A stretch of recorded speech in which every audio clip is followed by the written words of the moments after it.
Hermanos de Iglesia Héroes de la Fe, es un gusto estar con ustedes nuevamente en este último domingo del mes de enero, en el cual vamos a estar dando continuidad a nuestra serie acerca del libro de Nehemías. Voy a pedirle por favor que detenga un momento el video para orar al Señor, dejando en sus manos cada plan, cada proyecto, cada preocupación, teniendo la entera certeza de que el Señor va a acompañarle dentro de su voluntad, buena, agradable y perfecta. Y es justamente con esta convicción con la que vamos a llevar nuestra lección del día de hoy. Para ponernos en contexto, ya la semana pasada habíamos hablado acerca de que Nehemías había recibido unas noticias muy graves, muy desoladoras de boca de su hermano.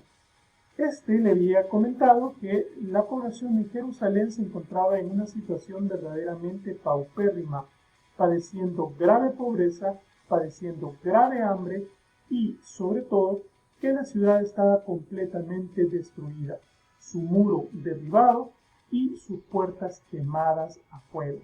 Es decir, Jerusalén, la tierra de los abuelos de Nehemías, estaba completamente destruida.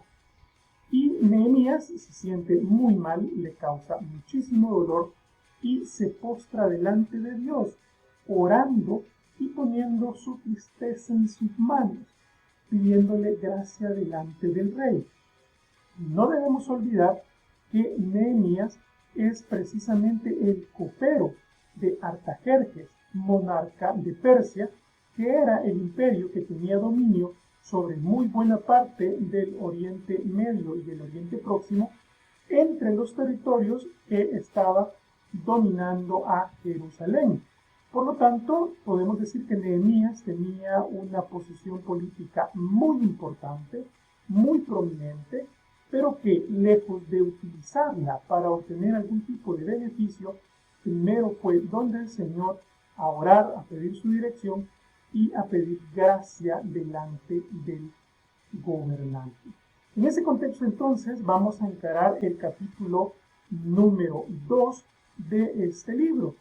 Sucedió en el mes de Nisan, estamos hablando de febrero, marzo, del año 20 del rey Artajerjes, que estando ya el vino delante de él, tomé el vino y lo serví al rey. Voy a detenerme un pequeño momento acá para explicar algunos elementos importantes que son necesarios de entender. Cuando viene Nehemías y dice que está delante del rey Artajerjes y que ya está el vino delante de él y que se lo sirve, en realidad Nehemías está a punto de cumplir su función principal. Recordemos que el copero del rey tiene por función básica la de probar la copa del rey previo a que éste beba para verificar si ésta no está envenenada. Ciertamente Nehemías va a cumplir una labor verdaderamente peligrosa en ese momento. Peligrosa porque la probabilidad de que efectivamente estuviese envenenada era alta. En ese momento Artajerjes tenía muchos enemigos dentro de la corte. Y precisamente esa función que Nehemías va a cumplir es la que le genera enorme confianza al rey en su sirviente, porque Nehemías es literalmente quien daría la vida por el rey. Cuando Nehemías deja consignado esto en el capítulo 2, en realidad lo que está diciendo es: estoy en un momento de extrema confianza donde el rey tiene toda su atención puesta en mí. Y continúa: y como yo no había estado antes triste en su presencia, me dijo el rey: ¿por qué está triste tu rostro? Nehemías se le notaba que estaba verdaderamente acongojado. ¿Por qué está triste tu rostro? Pues no estás enfermo. No es esto, dijo Nehemías, sino quebranto de corazón. Entonces temí en gran manera. Varios elementos aquí que no deben quedarse de lado. En primer lugar, Había tanta confianza entre Nehemías y el rey Artajerjes que éste le conocía hasta en la forma en la cual ponía su rostro. El rey le va a detectar a Nehemías que se encuentra en una situación complicada y de hecho le conoce tan bien que identifica que se trata de una situación anímica y no una situación de salud. Esto denota esa extrema confianza, esta extrema cercanía que había entre ambos.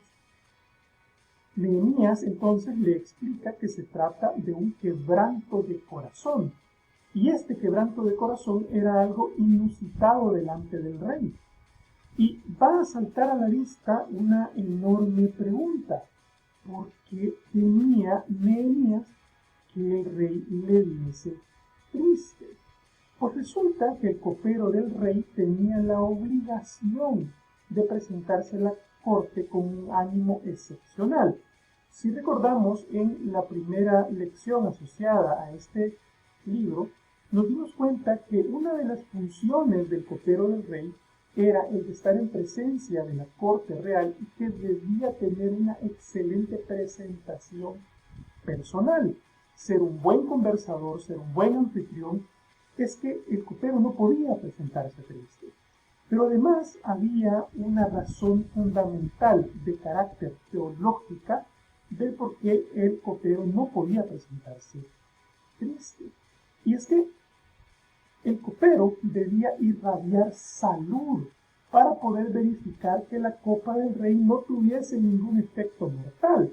Es decir, el copero no podía estar enfermo en ninguna forma ni mostrar enfermedad, porque si pasaba algo en la copa y el copero enfermaba, no se iba a saber si es que ya venía enfermo o fue la copa la que lo enfermó.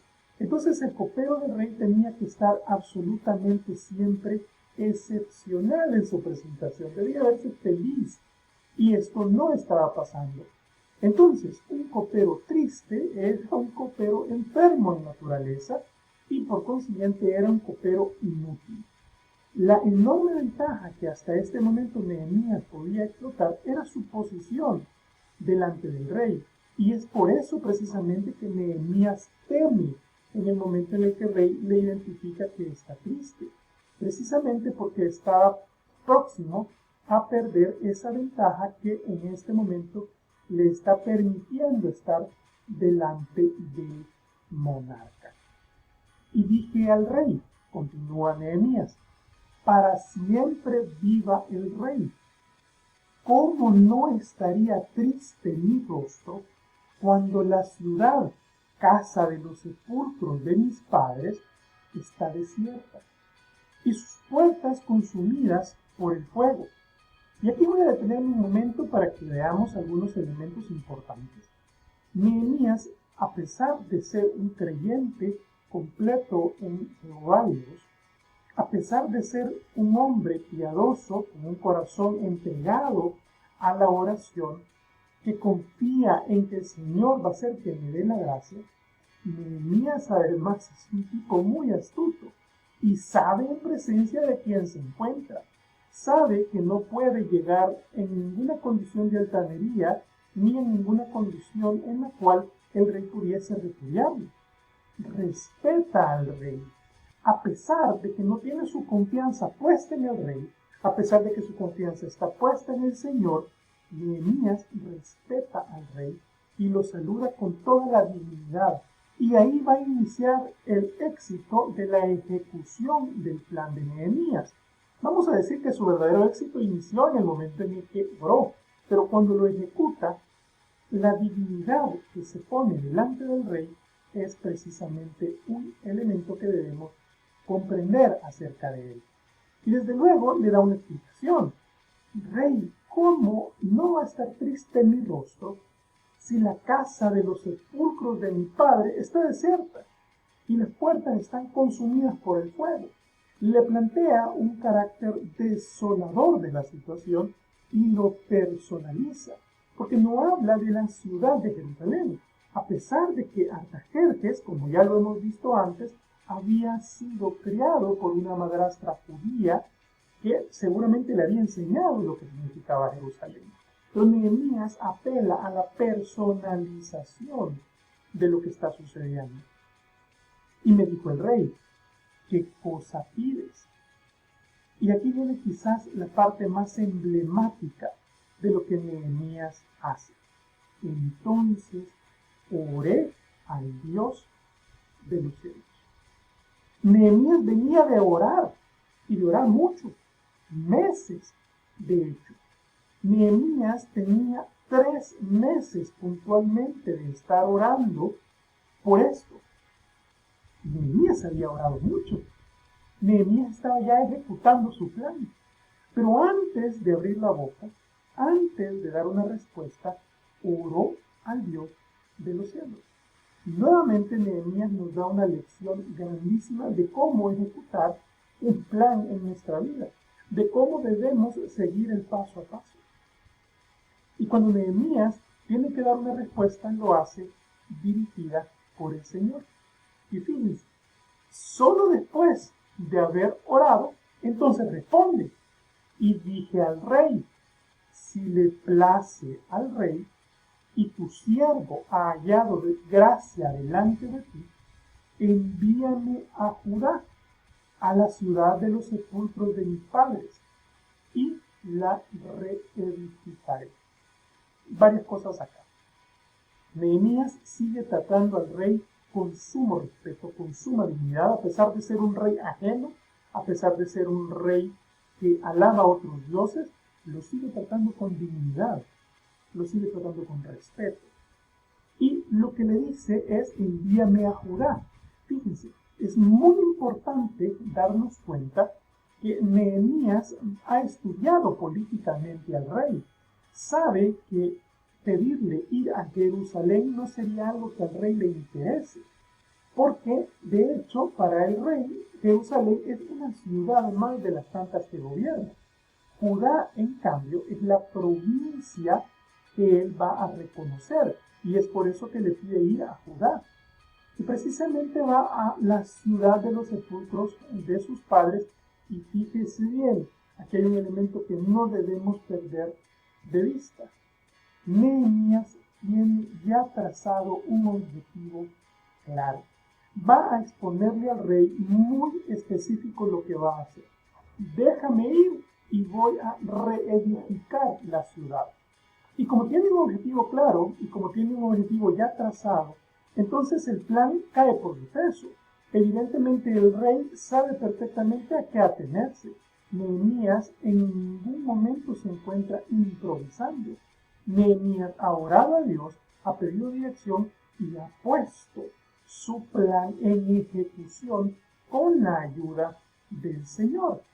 Entonces, la respuesta del rey le dijo, y la reina que estaba sentado junto a él, ¿cuánto durará tu viaje y cuándo volverás? Para el rey era sumamente importante que Nehemías volviese, porque era su hombre de confianza. Si Nehemías le hubiese pedido la emancipación total, es decir, que le dejase ir sin una fecha de vuelta, el rey con plena seguridad le habría dicho que no, le habría negado el permiso. ¿Por qué? Porque para el rey Nehemías es alguien importante de tenerlo en el palacio, y es por eso que él le pregunta cuánto durará tu viaje y cuándo va a volver. Y agradó al rey enviarme después de que yo le señalé el tiempo. Eso quiere decir entonces que Nehemías ya tenía un plan trazado de lo que iba a hacer. Nehemías no había llegado delante del rey ni a improvisar su objetivo ni a improvisar su plan. Tenía probablemente un cronograma de actividades ya establecido. Y cuando el rey ve en Nehemías una seguridad, un aplomo de lo que Dios le ha guiado para que haga, entonces le da perfectamente el permiso porque tiene las cosas bastante claras. Pero Nehemías no se va a quedar ahí. Nehemías tiene ya otra par de cosas pensadas. Y por si fuera poco de haberle pedido el permiso de ir a Judá, le va a pedir un par de cosas más. Además, dice Nehemías, dije al rey, si le place al rey, que se me den cartas para los gobernadores al otro lado del río, para que me franqueen el paso hasta que llegue a Judá. No debemos olvidar que ya hemos explicado el grave problema bélico que tenía en este momento el imperio persa. 3 guerras en desarrollo diseminadas por 3 partes del imperio que rondaban todas la llegada a Jerusalén. Entonces, un enviado del rey sin cartas de salvoconducto por estas zonas bélicas, simple y sencillamente habría de ser atacado por los rebeldes y asesinado. Fíjese, aquí hay algo importantísimo de saber. Nehemías tenía toda una estrategia trazada. Sabe que necesita esas cartas para poder acceder al camino hacia Jerusalén. Pero le va a pedir algo más. Y carta para Asaf, guarda del bosque del rey, para que me dé madera para enmaderar las puertas del palacio de la casa, y para el muro de la ciudad y la casa en que yo estaré. Y me lo concedió el rey, según la benéfica mano de mi Dios sobre mí. Desde luego Nehemías tiene clarísima la estrategia. Nehemías no va dudando. Nehemías de hecho ya sacó incluso cuentas de qué es lo que necesita. Sabe que lo más difícil de encontrar en el área de Jerusalén va a ser la madera. Podrá conseguir otras cosas, podrá conseguir el agua, podrá conseguir la arena, podrá conseguir otros elementos de construcción. Pero la madera, sin ninguna duda, es extremadamente escasa. Y es un elemento con el que se cuenta con relativa abundancia en la capital del imperio. Entonces, perfectamente Nehemías sabe que debe llevarlas desde ahí. Y es por eso que le pide 2 cartas. Le pide el salvoconducto para que le permita cruzar sin problema y le permite los recursos necesarios para poder hacer la reedificación. Si lo repasamos, Nehemías tiene que orar primero, luego tiene claro cuál es el objetivo, tiene claro cuál es su plan y tiene claro cuál es su estrategia. Nehemías es un planificador ante los problemas. Y creo que el objetivo de esta serie acerca de este libro que estamos estudiando es enseñarnos la forma de Dios para enfrentar las crisis. No cabe la menor duda que el año 2020 fue un año de crisis. Y el año 2021 no pinta para ser distinto. Pero entonces los cristianos debemos tener muy claro que tenemos un Dios poderoso que nos marca el camino de cómo enfrentar las crisis. Porque al final esas crisis también son permitidas por Dios. Y los cristianos tenemos la obligación de enfrentarlas y enfrentarlas con altura, enfrentarlas al estilo de Nehemías. Vine luego, dice Nehemías, a los gobernadores del otro lado del río y les di las cartas del rey. Ejecutó su plan, no se quedó de brazos cruzados. Y el rey envió conmigo capitanes del ejército y gente de a caballo. El rey le dio muchísima ayuda y es precisamente porque Nehemías reconoce que se la dio por la gracia del Señor. ¿Quién habría pensado en su sano juicio que el rey iba a dejar ir a su hombre de confianza, a su copero, que el rey le iba a dar cartas para que le dieran madera y que encima de eso le iba a poner a soldados para cuidarle y acompañarle con bestias? Desde luego, aquí hay una mano poderosa del Señor, pero Dios no hace las cosas de forma incompleta ni las hace por casualidad. Las cosas con Dios no van por autonomía. Dios prepara escenarios para que las cosas ocurran. Recuerden las guerras en las cuales se encuadra el imperio persa. Justamente esas guerras van a ser la motivación para que el rey vaya a dar este permiso, vaya a dar los materiales y vaya a dar la protección que Nehemías necesita para llegar hasta su destino. Porque el rey sabe que consolidar Judá es tener un centro de control militar importante en ese enclave político. Y él permitió que esas guerras se diesen justamente en esas posiciones estratégicas. Por supuesto que fue Dios. Muchas veces no entendemos las cosas que Dios hace, pero Dios las permite porque son parte de un plan que ayuda siempre a bien. Pero no todo va a ser miel sobre hojuelas en esta historia. Dice que oyéndolo, Sanbalat Honorita, que era quien gobernaba el territorio de Samaria, y Tobías, el siervo amonita, enemigo natural de la ciudad de Jerusalén, les disgustó en extremo que viniese alguno para procurar el bien de los hijos de Israel. Y es que estos eran pueblos que estaban relativamente alzados en contra del imperio persa. Entonces veían en la reconstrucción de Jerusalén una verdadera amenaza, porque esta ciudad iba a servir para que el imperio persa tuviese nuevamente mayor control geoestratégico sobre la zona y pudiese perfectamente generar afectación sobre ellos. Era evidente que iban a tener fuerte resistencia. Pero Nehemías, a pesar de la resistencia, va a continuar con su viaje. Llegué pues a Jerusalén y después de estar ahí 3 días, pues desde luego que tuvo que descansar porque es un viaje de aproximadamente 17.000 kilómetros. Está recorriendo aproximadamente una cuarta parte del diámetro lineal del planeta en burro. Después de estar ahí 3 días, me levanté de noche y unos pocos varones conmigo. Seleccionó a los hombres de confianza. Y no declaré a hombre alguno lo que Dios había puesto en mi corazón que hiciese en Jerusalén. Ni había cabalgadura conmigo, excepto la única en que yo cabalgaba. Eso quiere decir que el único que iba en bestia era él. Todos los demás iban a pie, pero no eran muchos.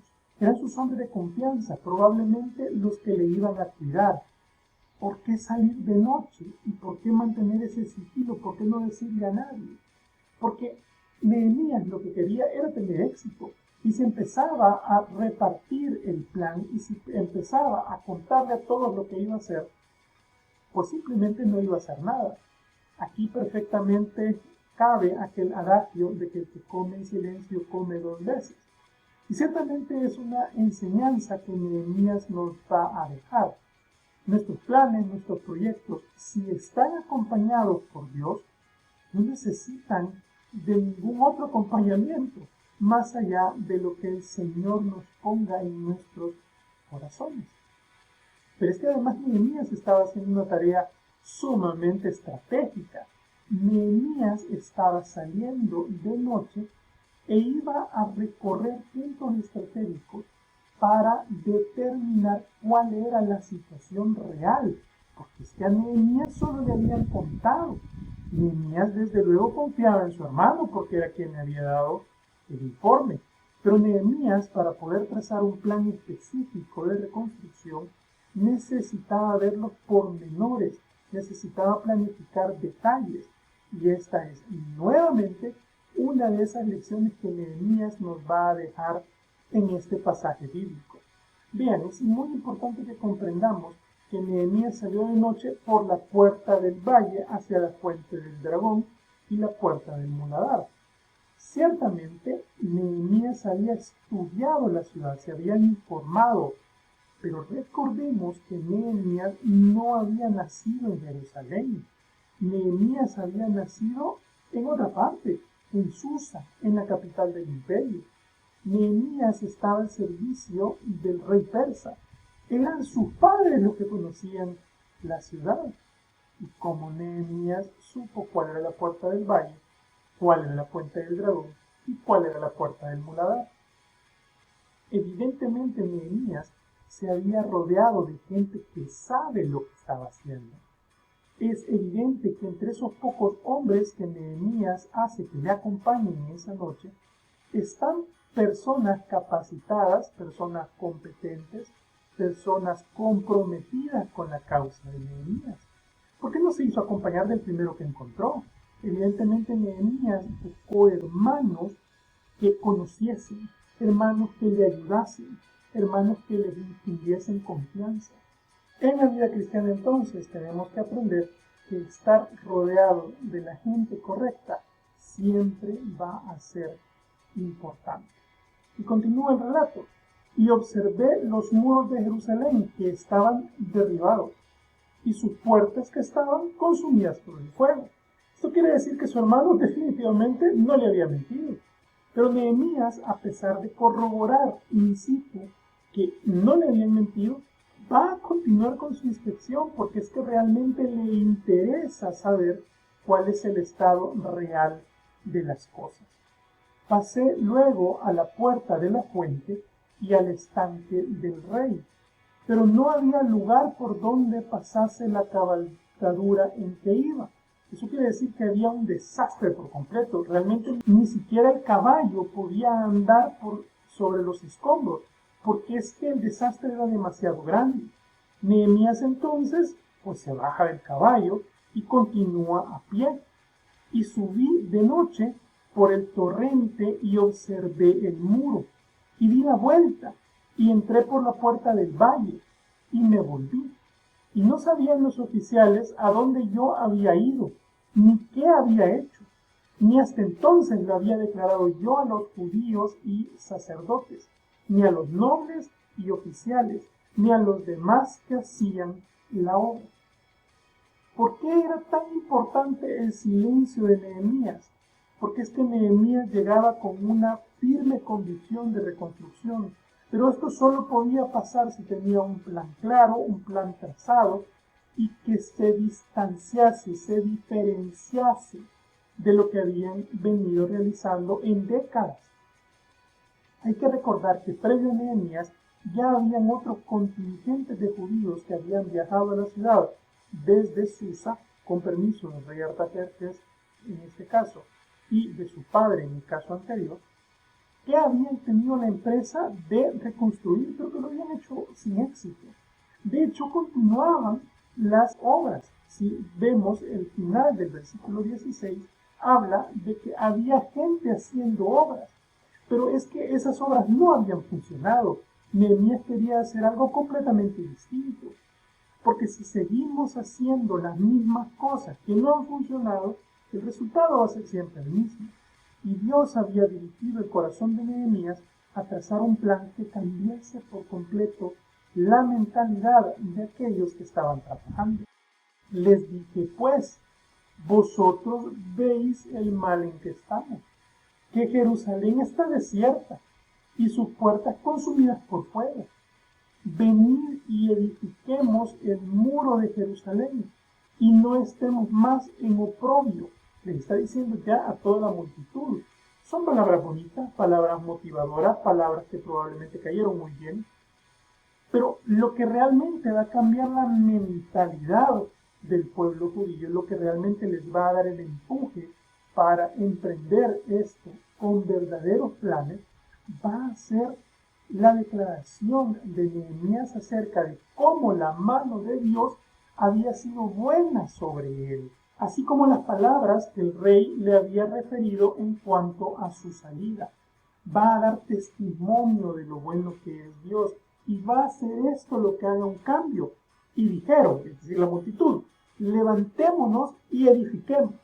Así esforzaron sus manos para bien. Este pueblo tenía décadas fracasando en una reconstrucción, décadas fracasando, pero va a bastar con el ánimo correcto, con el plan correcto y con la oración correcta para que la situación cambie inmediatamente. Pero cuando oyeron Sanballat honorita, Tobías el siervo amonita y Gesem el árabe, los enemigos circundantes, diciendo, ¿qué es esto que hacéis vosotros? Os rebeláis contra el rey. Y en respuesta les dije, el Dios de los cielos, Él nos prosperará, y nosotros, sus siervos, nos levantaremos y edificaremos, porque vosotros no tenéis parte, ni derecho, ni memoria en Jerusalén. Se llegaron a burlar de ellos, se llegaron a reír. ¿Y cuántas veces en el momento de la crisis va a haber más de alguno que se ría de nosotros? Pero Nehemías tenía completamente claro cuál era la voluntad del Señor, y como la tenía clarísima, entonces la ejecuta sin ningún problema, sin necesidad de aprobación de nadie. porque cuando Dios nos acompaña en nuestros proyectos, no necesitamos que otros lo vean con simpatía, simplemente necesitamos que Dios nos acompañe en todo momento. Que Dios les bendiga, mis hermanos, que tengamos una excelente semana. Estoy seguro que Nehemías nos seguirá dando excelentes lecciones en el resto de la serie.